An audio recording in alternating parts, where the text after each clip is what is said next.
Only you emphasize a lot about rationality in thinking and all the actions. Yes. But there are certain things which are prompted by intuition.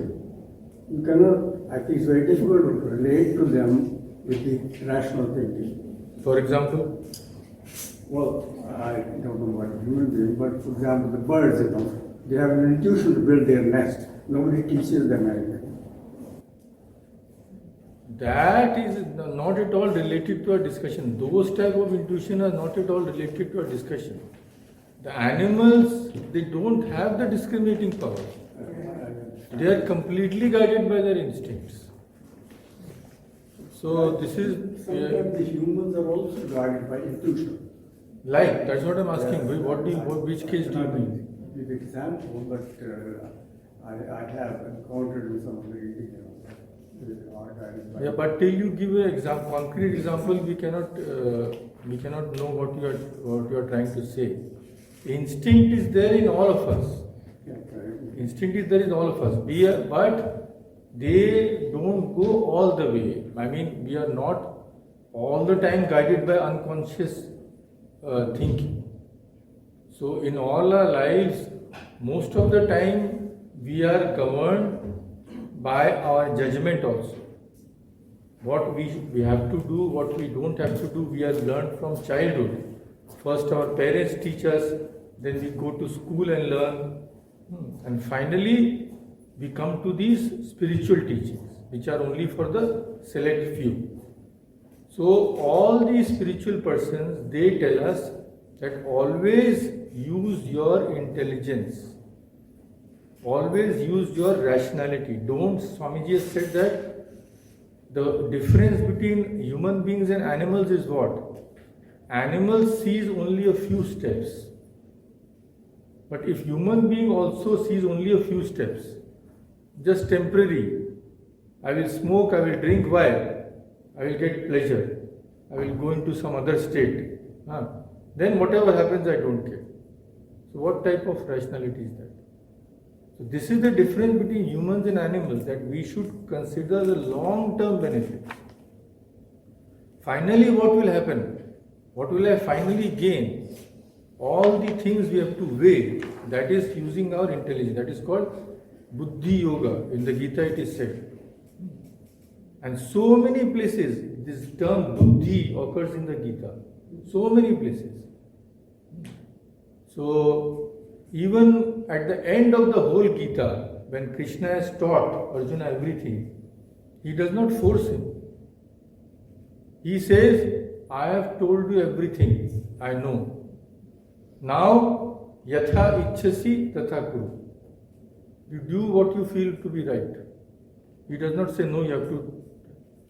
Then what happened in Swami Vimohananda, when he was in London, when he was meditating once in a meeting, then everybody had completely lost their sense of time, space, etc. Then suddenly Swami Vivekananda left. Everybody was disheartened. I mean, such a high state we are experiencing, yet such power. So why did he leave? Then somebody asked Swamiji, why did you leave at that time? He said, I had such tremendous power then that I could mold the minds of all who were present any way I liked. But I didn't want to do that. I want them to grow in their own way. So he also says the same thing. So all our saints in scripture say the same thing, that try to use your intelligence, and that intelligence should be based on what our saints and sages say. I mean, you should relate to that thing. You must have some faith. If you don't have any faith at all, why do you? So this discrimination, what is called vichara, has to be within each of us. Otherwise, what is the difference between humans and animals? There is a beautiful bhajan of Tulsi Das, maybe you can sing it here. So first line is what? It says, Janaki Saki Kripa Jagavati Sujan Jeev Jagi tyagi murta. Jago, wake up and give up murta, foolishness. Anurago Shri Hare. Anurago Shri Hare. Then he says, Kari bichar, taji bikar. Give up the restlessness and vacillations of the mind. How? Kari bichar. After cogitating, thinking. So, this has to be a very important part of our lives. And after thinking, our emotions have to be redirected. Not the way they are being directed now. That is the thing. Could you complete the song, Maybe afterwards. Let us see. So Maharaj, in the beginning you said, I think I missed it, having love for something like, if we have love for people that we think are ours, it's hurtful to us. Could you expand Yes. that? Could you expand that a little bit? It is hurtful to both the see, blind attachment is never good for anybody. Now, even if suppose in family life, what does if a person is blindly attached to his son, what will happen? What we call spoiled children. Why does this happen? It is blind attachment. Bought my son, let him do whatever he likes. I will give him whatever he likes. So who is benefiting by that? He is ruining his son's life. So anything which is blind, actually in Mahabharata, Dhritarashtra is blind. This has great significance. It means what? He is blinded by attachment. Duryodhana, I cannot stop him. Vidur, again and again, Mahabharata is such a fantastic thing. I mean, it is, what can I say? I mean, we will study maybe later. So again and again he says, Dhritarashtra, at the end of each argument, his reply is the same. I know, Vidur, what you are telling is right. But what to do? My sons don't listen to me. So Maharaj, then extending that logic is that if a person who is a father, he has a child, then he should look at all children in the same manner as his All children in the same manner means he will not take all the responsibility of all the children. That is not possible. Right. But his emotion, his love towards his child should not make him blind towards the child. That way, he will not only harm himself, he will also harm his child. That is the main thing here. So blind attachment does not do anybody any good. That is the thing. And just one similar question along the same lines is, so moha leads to shoka. Can you expand that a little bit? And why is sorrow, like how does it lead to weakness? How does sorrow? That is an everyday experience. When we are that cannot be explained. That can be experienced by all. That when we are engulfed in sorrow, the mind becomes weak. That is after effect. But sometimes you come out stronger, like when you experience that. That is when you learn from that. Like Advaitananda, I gave you the example. He was engulfed in terrible sorrow, but he learned from that. He learned that I should not be attached to any person. No person can remain in the world forever. These things must have been going on. And these are the arguments which Krishna says in the second chapter of the Gita. He gives the same arguments to Arjuna. That you are sorrowing for those who need not be sorrowed for. Why? Jatasya hi dhruvo mrityu. Dhruva means certain. Those who are born have to die. Dhruvam janma mritasya cha. Those who are dead have to be born again. So whom are you sorrowing for? So then no matter in what bad situation we are, the light at the end of the tunnel is we can take learning from it and flip it around. Yes. Then it will be constructive. Then those experiences in our life will lead us forward. But if we are completely immersed in sorrow, what has happened to me?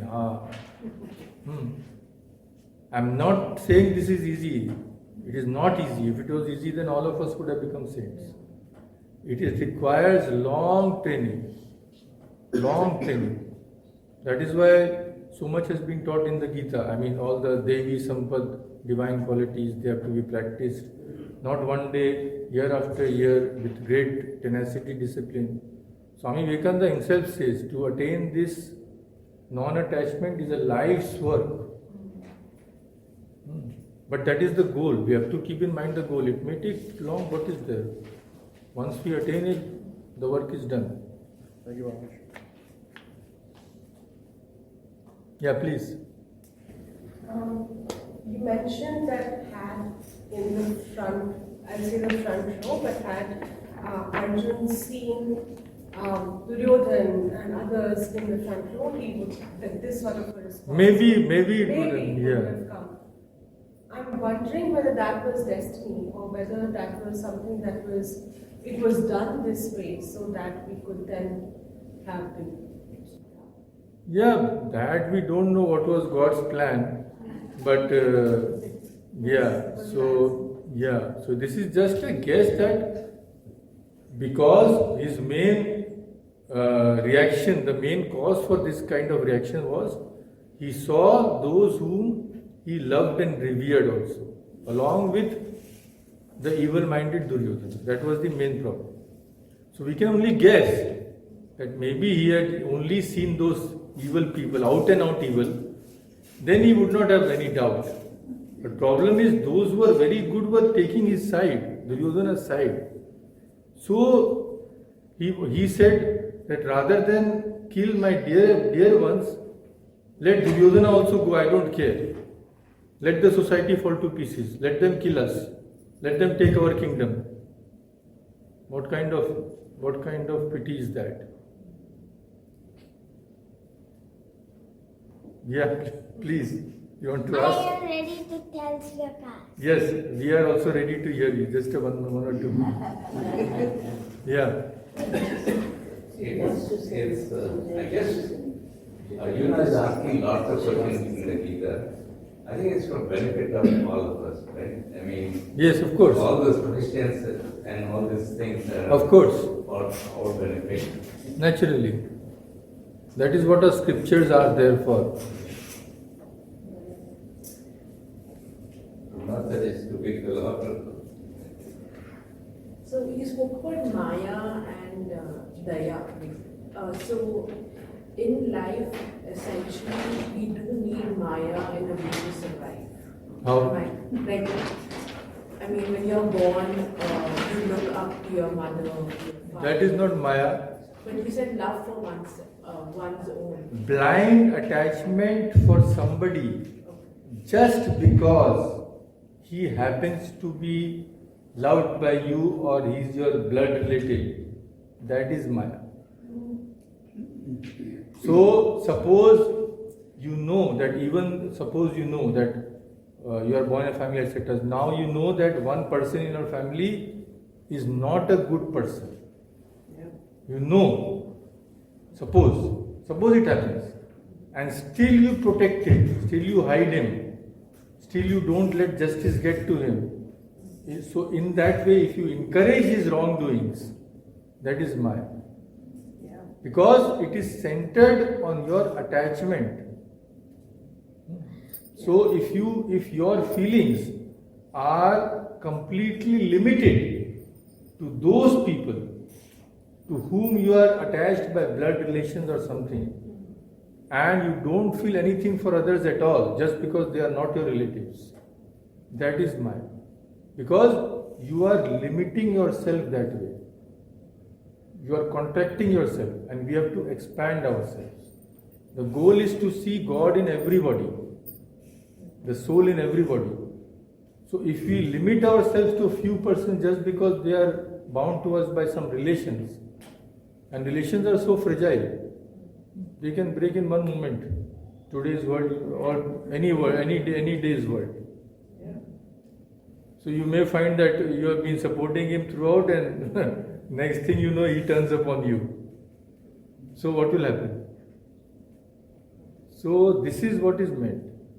So it is called Maya because that will take you away from God. that will make your mind very small. It will be centered on those people only. And the rest of the world, they live or die, we don't care. So what kind of love is that?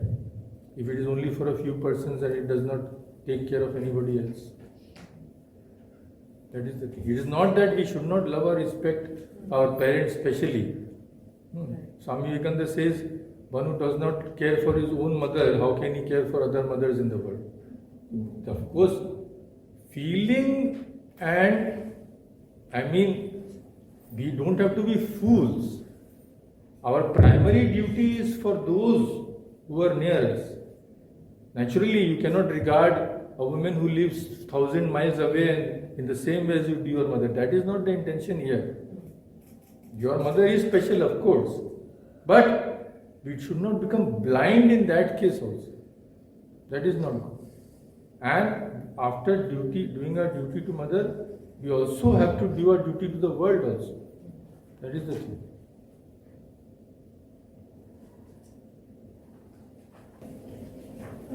I struggle with this a little bit about the concept of attachment. Suppose I earned my money honestly, doing good work, Yes.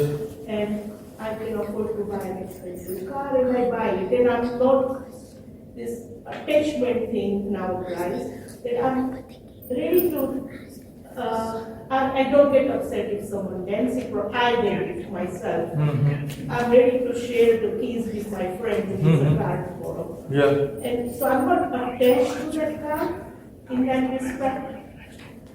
Is that okay? See, now the thing is, when we ask whether this is okay or not, it depends upon what we are aspiring for. There cannot be a universal rule which says that this act is okay for everybody, this act is not okay for everybody. We cannot say. Each strata of the society in India have different rules. Like, I give you an example. Brahmanas, they are supposed to be the highest caste. Their work is to gain knowledge and distribute knowledge. The true Brahmanas are very highly respected even now. But for them, the rules are also very strict. They cannot have expensive cars or build palaces or no. If you are a Brahmana, you are venerated. But you cannot enjoy these things. You have to live a very simple life. But there is no rule for a Vaishya who is a businessman. He can acquire cars, he can have a luxurious stay. His position in the society will not be hampered. So it is okay for one person, but not okay for another person. Why? Because the Brahmana has set his standards very high. That is the thing. So Vaishya, although he can gain these things, he is not venerated by people. While the Brahmana who lives this life of renunciation and only lives for gaining and distributing knowledge, he is venerated. So I'll tell you my own experience that this is not, it was only in Satyayuga, it is still there. I used to study scriptures in Vrindavan under a person, I don't even know his name. He was called Guruji. The whole Vrindavan called him Guruji. And we used to go to his home and sit at his feet. I was a brahmachari in the Ramakrishna order then. We used to sit at his feet and learn. And all the big merchants, Sethji, this Vrindavan and all that, they would stand before him and they would be glad if he would accept anything. But he would not accept other than those things which he needed.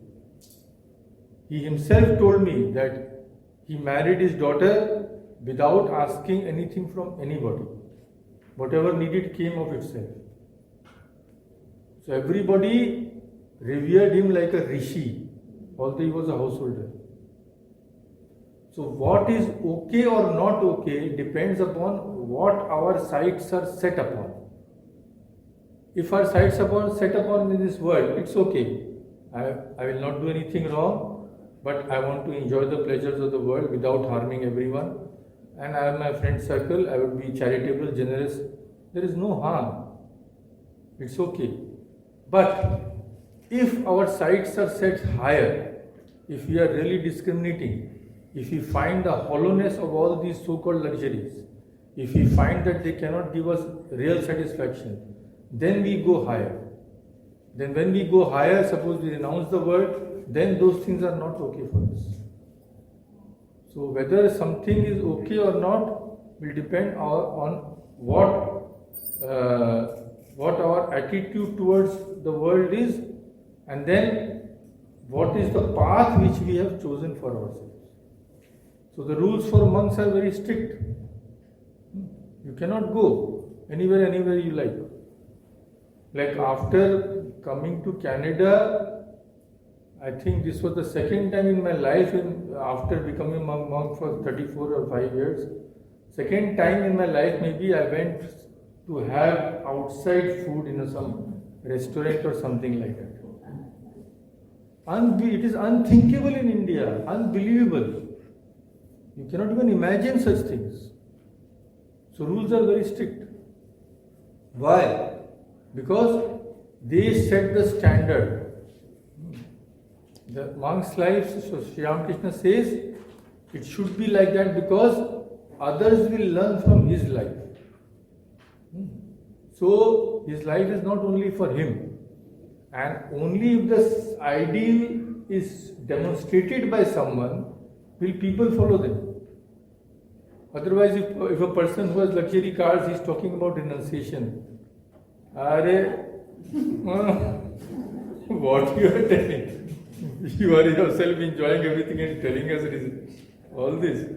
What benefit it will be? So what is okay or not okay is governed by all these factors.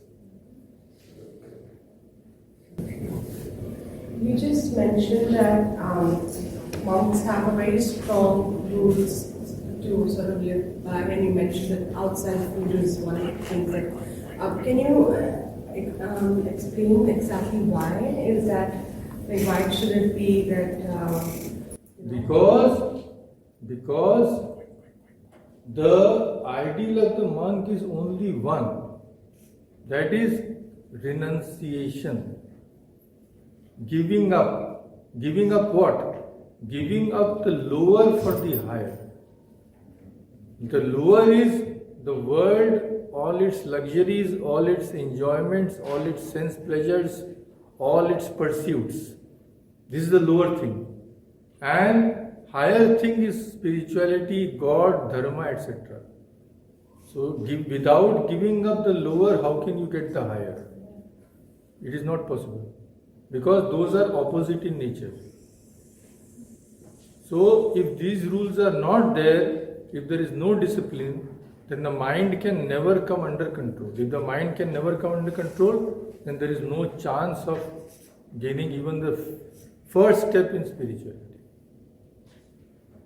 That is. Yeah, please. This is a comment more than a question. It's probably something you're not going to entirely agree with, but we have that history already. When I listen to Swamiji, I think he's talking about us ordinary mortals when he talks about fear. Yeah. When I think about Arjuna, it seems to me he was not an ordinary mortal, as you pointed out. He was not. So he wasn't really reacting to fear so much, maybe as despair. No, fear, what fear? That he will not be able to see his kinsman again. That fear. Maybe not so much as losing the battle. I hear that. I don't agree with it. I think it's really more despair at the futility of the human enterprise. No, but whether we agree it or not, that is what Arjuna himself is saying. That I cannot kill my Mathura, Shashura, Pautra, Shala, Sambandhi. These are all. But that could be despair as well as fear. Despair, because despair is true. But why? No, I'm saying I think despair is more accurate than fear with respect to Arjuna. they are both linked. Because his despair, what was the despair has to have a cause.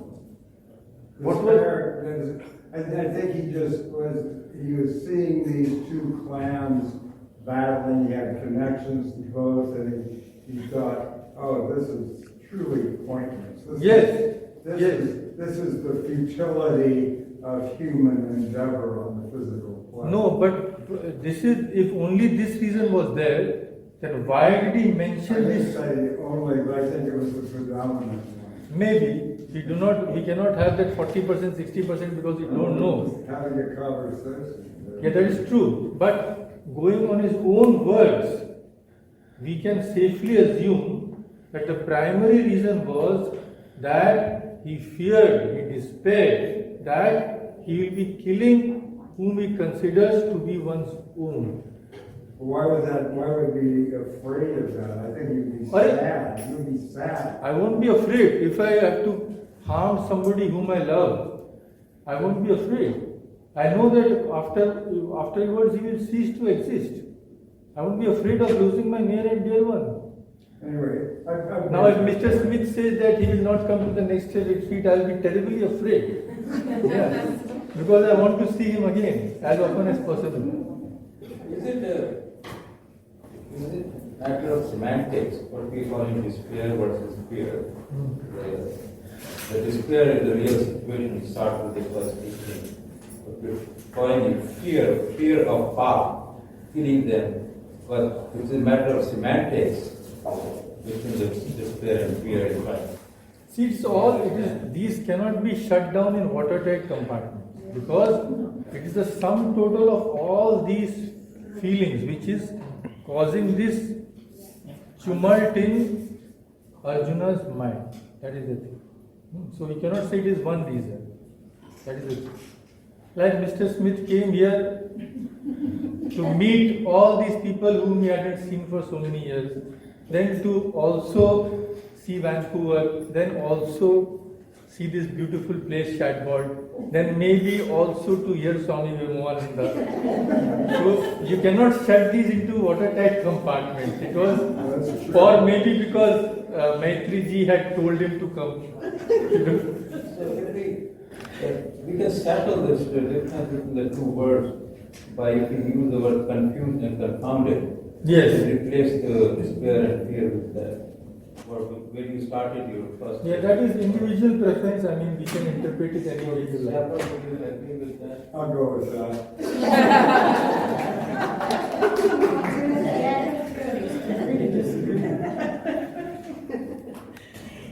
I know there are a lot of books by Swami Vivekananda ji and many other Swamijis, all these paragraphs that you just wrote or read. Is there a way to get that, just the consolidated form, like just you just read for us to? No, not really, because I know there is a book. I know you picked it up from in a lot of. Yeah, so there is a book which is compiled from his lectures on the Gita, that is Thoughts on the Gita. That is separate booklet. So that contains his talks on the Gita, whatever were available, though all of them were not available. And of course, on different topics, his teachings are given in the book Teachings of Vivekananda. And some compilations, others are there, like if you want to know his views on society, and also there is a separate compilation, State, Society and Socialism. Caste, Culture and Socialism. So you can just see, because different topics which he has commented, different booklets have been brought out. So according to your preference, so a lot of these compilations are there. But again, they may not be so exhaustive. Right. That's what I was wondering. Exhaustive list or compilation of material for us to read over and over and over, get something, and implement in the lifestyle, in our thinking and functioning.